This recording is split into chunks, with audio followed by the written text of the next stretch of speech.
મિત્રો, ઓનલાઈન એજ્યુકેશનમાં તમારા દરેકનું સ્વાગત છે। ધોરણ 7 હિન્દી વિષય, તેમાં આપણે પાઠ 3 કુત્તે કી વફાદારી સમજ્યા હતા। તે આપણે અડધો પાઠ સમજ્યા હતા। તો હવે આપણે આગળ ભણીશું। તો આપણે કુત્તે કી વફાદારી પાઠમાં કેટલું સમજ્યા હતા, તો તે પહેલાં આપણે જાણી લઈએ। આપણે જોયું કે એક બંજારો હોય છે, તેનું નામ લાખો હોય છે। તેને લાખોનો વેપાર હતો, એટલે બધા ગામના લોકો તેને લાખો બંજારો કહેતા હતા। તે ગામમાંથી શહેરમાં અને શહેરમાંથી ગામમાં માલની હેરાફેરી કરતા હોય છે, અને ક્યારેક તેઓ પોતાનો પડાવ એક જગ્યાએ કરે છે। તો આ લાખા બંજારાને એક સરસ મજાનો કૂતરો હોય છે। તે કૂતરો છે તે લાખાને ખૂબ જ ગમે છે, કારણ કે તે ખૂબ જ વફાદાર હોય છે। તો આમ તે પોતાનું ગુજરાન ચલાવતો હોય છે, પણ એક દિવસ તેને વ્યાપારમાં ખૂબ જ ખોટ જાય છે। તો તેને પૈસાની જરૂર પડે છે। તો પૈસા માટે તે રાધનપુર નામનું ગામ છે, તેના શેઠ પાસે જાય છે। એ શેઠ છે તે બધાને પૈસા વ્યાજે આપે છે। તો બંજારો પણ ત્યાં પૈસા લેવા માટે જાય છે, પણ શેઠ તેને પૈસાની તો હા પાડે છે, પણ કહે છે કે પૈસાના બદલામાં તારે કંઈક અહીંયા ગીરવી મૂકવું પડશે। પણ બંજારા પાસે તો કાંઈ પણ મૂકવા માટે હોતું નથી। તો શેઠ છે તે એના કૂતરાને કહે છે કે આ કૂતરાને ગીરવી મૂકી દે। જ્યારે તારે પૈસા તું મને આપીશ, સૂદ સમેત જ્યારે તું મને પૈસા આપીશ, ત્યારે હું તને આ કૂતરો પાછો આપી દઈશ। કૂતરાને ગીરવી મૂકવામાં ખૂબ જ દુઃખ થાય છે, પણ તેની પાસે એકેય ઉપાય હોતો નથી। પછી તે શેઠને પોતાનો કૂતરો આપીને અને પૈસા લઈને ચાલ્યો જાય છે। અહીં સુધી આપણે પાઠ સમજ્યા હતા। હવે આપણે આગળ જોઈએ। कुछ दिन बीते, एक बार सेठ के यहाँ चोरी हुई। कुत्ते ने चोरों का पीछा किया। दूर जंगल में जाकर चोरों ने सारा माल सामान जमीन में गाड़ दिया और वहाँ से 9-11 हो गए। कुत्ता वहाँ भौंक भौंक कर सेठ को बताने लगा कि लुटेरा आपकी दुकान को तोड़कर माल उठा ले गए। તો થોડાક દિવસ થયા તો શેઠને ત્યાં તેની દુકાનમાં ચોરી થઈ। તો કૂતરાએ છે એ ચોરોનો પીછો કર્યો। તે એની પાછળ જતો ગયો, તો એક દૂર જંગલમાં જઈને ચોરોએ એ માલ સામાન જમીનમાં ખોદીને દાટી દીધો અને પછી ત્યાંથી ભાગી ગયા। કૂતરો છે તે પાછો આવ્યો અને શેઠને ભસીને જગાડે છે। वह सेठ को बताने लगा कि लुटेरा आपकी दुकान को तोड़कर माल उठा ले गए। તે શેઠને કહે છે કે લૂંટેરા હતા ચોર, તે તમારો દુકાન તોડીને તમારો માલ લઈ ગયા છે। શેઠ તો હક્કા બક્કા ही रह गए। એટલે શેઠ છે તે આશ્ચર્યચકિત થઈ ગયા। હક્કા બક્કા રહી જાના અહીંયા મુહાવરો છે, એટલે ચકિત હો જાના કે આશ્ચર્યચકિત હો જાના। તો શેઠ છે એ આશ્ચર્યચકિત થઈ જાય છે। કૂતા શેઠ કી ધોતી પકડ કર આગે ખીંચને લગા। પછી છે કૂતરો છે એ શેઠની ધોતી પકડીને તેને ખેંચવા લાગ્યો। શેઠ કૂત્તે કે પીછે પીछे चलने लगे। जहाँ चोरों ने माल छिपाया था, वहाँ जाकर कुत्ता अपने पैरों से मिट्टी खोदने लगा। थोड़ा ही खोदने पर सब सामान निकल आया। તો પછી જ્યાં ચોરોએ માલ દાટ્યો હતો ત્યાં એ કૂતરો શેઠને લઈ ગયો। ત્યાં જઈને કૂતરો પગેથી માટી ખોદવા લાગ્યો। તો થોડીક માટી ખોદી ત્યાં જ તે બધો સામાન દેખાણો। શેઠ કી ખુશી કા કોઈ પાર નહીં રહા। એટલે શેઠને તો ખૂબ જ આનંદ થયો કે વાહ, એનો સામાન બધો પાછો મળી ગયો। वह कुत्ते को प्रेम से थपथपाने लगा। कुत्ते की वफादारी पर वह मुग्ध हो गया। घर जाकर उसने एक चिट्ठी लिखकर कुत्ते के गले के पट्टे में बांधकर कहा, कुत्ते भाई जाओ, तुम अपने मालिक लाखा बंजारे के पास, तुम मुक्त हो। कुत्ता खुश हो गया और अपने मालिक से मिलने के लिए जल्दी जल्दी भागने लगा।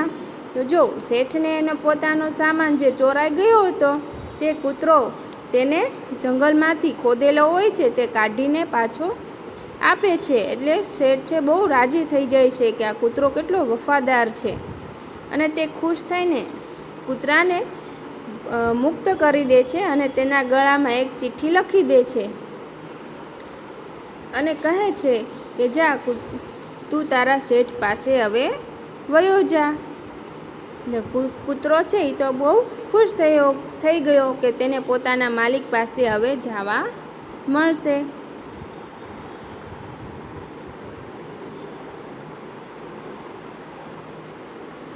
इधर लाखा ने भी व्यापार में डूब खूब रुपया कमाया. वह सेठ को उसकी रकम वापस करने के लिए उसी रास्ते में आ रहा था. तो અહીંયા આ બાજુ લાખાને પણ વ્યાપારમાં ખૂબ જ પૈસા કમાણો અને તે શેઠને આ બધી જે પૈસા લીધા હતા તે પાછો દેવા એ જ રસ્તા પર જાય છે. उसने दूर से अपने कुत्ते को अपनी ओर आते हुए देखा. તો આ બાજુ કૂતરો પણ એ જ રસ્તા પર પોતાના માલિકને મળવા માટે જતો હોય છે. તો તે દૂરથી લાખો બંજારો પોતાના કૂતરાને જોઈ જાય છે. वह नाराज हो गया, सोचने लगा कि कुत्ते ने मेरी जबान काट ली. તો કૂતરાને આવતો જોઈને લાખો બંજારો નિરાશ થઈ જાય છે, નારાજ થઈ જાય છે કે આ કૂતરાએ તો તેની મુદ્દત જેટલી હતી તે પૂરી કર્યા વગર જ પાછો એની જાતે આવતો રહે છે. તેણે મારી જબાન કાટલી, એટલે કે હવે એને હવે હું શું જવાબ આપીશ એમ.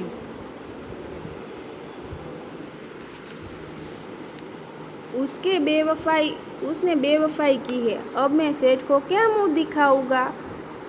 उसने आव देखा न ताव, बस कुत्ते के माथे पर लाठी का प्रहार कर दिया. બંજારો વિચારે છે કે આ કૂતરાએ તો બેવફાઈ કરી, હવે હું શેઠને શું મોટું બતાવીશ. તેણે કાંઈ વિચાર્યું નહીં, સમજ્યું નહીં અને બસ કૂતરાના માથા ઉપર એક લાકડીનો પ્રહાર કરી દીધો. તો કૂતા બેહોશ હોકર गिर पड़ा. तो કૂતરો બેભાન થઈને પડી ગયો. लाखा ने देखा कि कुत्ते के गले में एक चिट्ठी बंधी है. પછી લાખાએ જોયું કે આ કૂતરાના ગળામાં તો એક ચિઠ્ઠી છે. उसने इसे खोल कर पढ़ा. તો એણે પછી એ ચિઠ્ઠી ખોલીને જોઈ તો એમાં લખ્યું હતું, लाखा तुम्हारे कुत्ते ने मुझे सूद समेत रुपये लौटा दिए हैं, अतः कुत्ते को मैं मुक्त करता हूँ. उसने मेरे घर चोरी किए माल सामान को वापस दिलवा दिया है. खुश होकर मैंने स्वयं इसे मुक्त किया है. तो चिट्ठी में तो लख्યું હતું કે ભાઈ લાખા તારા કૂતરાએ सूद समेत એટલે વ્યાજ સહિત તારા પૈસા મને પાછા આપી દીધા છે. કેવી રીતે? તો કે મારા ઘરે ચોરી થઈ હતી એ બધો સામાન એને મને ગોતીને આપી દીધો છે, એટલે હું ખુશ થઈને હું પોતે જ આ કૂતરાને છોડી દઉં છું. लाखा तो चकित हो गया. वह चिल्लाने लगा, हाय यह मैंने क्या कर दिया, हाय यह मैंने क्या कर दिया. પછી તો લાખો તો ચકિત થઈ જાય છે કે હવે મેં આ શું કર્યું. वह कुत्ते के शव को अपनी गोदी में लेकर फूट फूट कर रोने लगा. કૂતરો તો મરી ગયો હતો કારણ કે લાખાએ તેના માથા પર લાકડીના પ્રહાર કર્યા હતા. પછી તેને ખૂબ પછતાવો થાય છે અને તે કૂતરાના શવને પોતાની ખોળામાં લઈને ખૂબ રડે છે. लेकिन अब पछताए होत क्या जब चिड़िया चुग गई खेत. પણ હવે પછતાવાથી શું થાય કે समय निकल जाने पर पछताने से क्या फ़ायदा. એટલે સમય નીકળી જાય પછી પછતાવાથી શું ફાયદો થાય? જો લાખાએ પહેલાં કૂતરાના ગળામાં ચિઠ્ઠી વાંચી હોત તો કૂતરાને કાંઈ થોડો મરત? તો એ કાંઈ મરવાનો હતો નહીં, પણ લાખાએ ઉતાવળમાં કાંઈ જોયા વગર જ કૂતરાને લાઠીના પ્રહાર કરે છે અને મારે છે.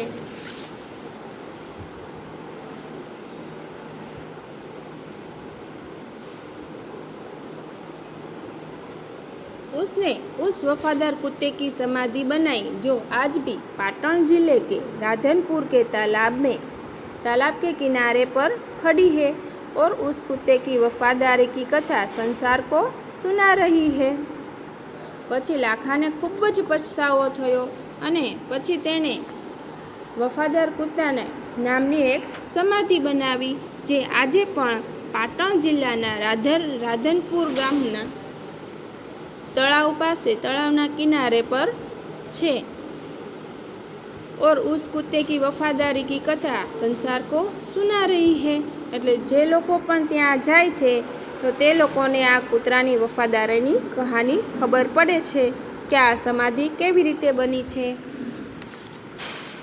તો કૂતે કી વફાદારી આ પાઠમાં આપણે જોયું કે લેખકને अपने स्वामी के प्रति जानवर की वफादारी को उजागर किया है.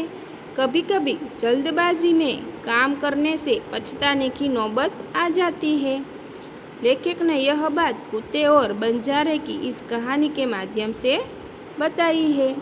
तो लेखके અહીંયા કૂતરાની વફાદારી અને જલ્દીમાં જે નિર્ણય લઈએ છીએ પછી આપણે પછતાવાનું થાય છે તો એ ભાવ આ કહાની પરથી આપણને મળે છે.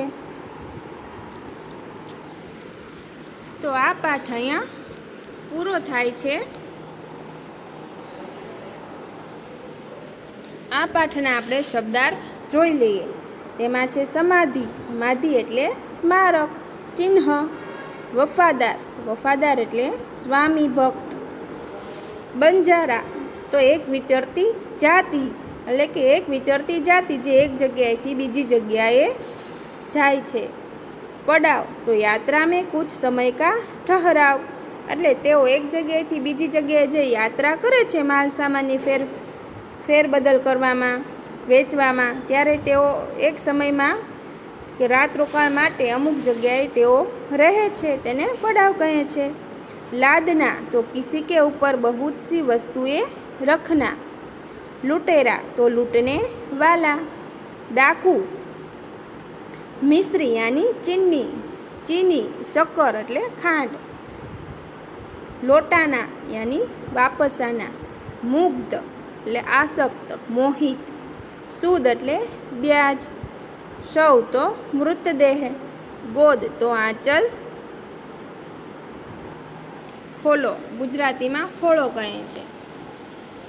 તો અહીંયા આપણે આ પાઠ કૂતે કી વફાદારી સમજ્યા. જેને ન સમજાણું હોય તે મને મેસેજ કરીને પૂછી શકે છે તો હું તમને મેસેજમાં જવાબ આપી દઈશ. તો આ પાઠના શબ્દાર્થ અને મુહાવરા અને કહાવત દરેક વિદ્યાર્થીએ રફ નોટમાં 2 વાર લખવાના છે. કૂતે કી વફાદારી પાઠ 3 હિન્દીમાં દરેક વિદ્યાર્થીએ શબ્દાર્થ, મુહાવરા અને કહાવત રફ નોટમાં 2 વાર લખીને મને હોમવર્કમાં ફોટા પાડીને મોકલવાના છે. અને જે કોઈને પણ ન સમજાણું હોય તે મને પૂછી શકે છે. તો આજે આપણે આ પાઠ અહીં પૂરો કરીએ છીએ. આવતા પીરિયડમાં આપણે સ્વાધ્યાય કરીશું.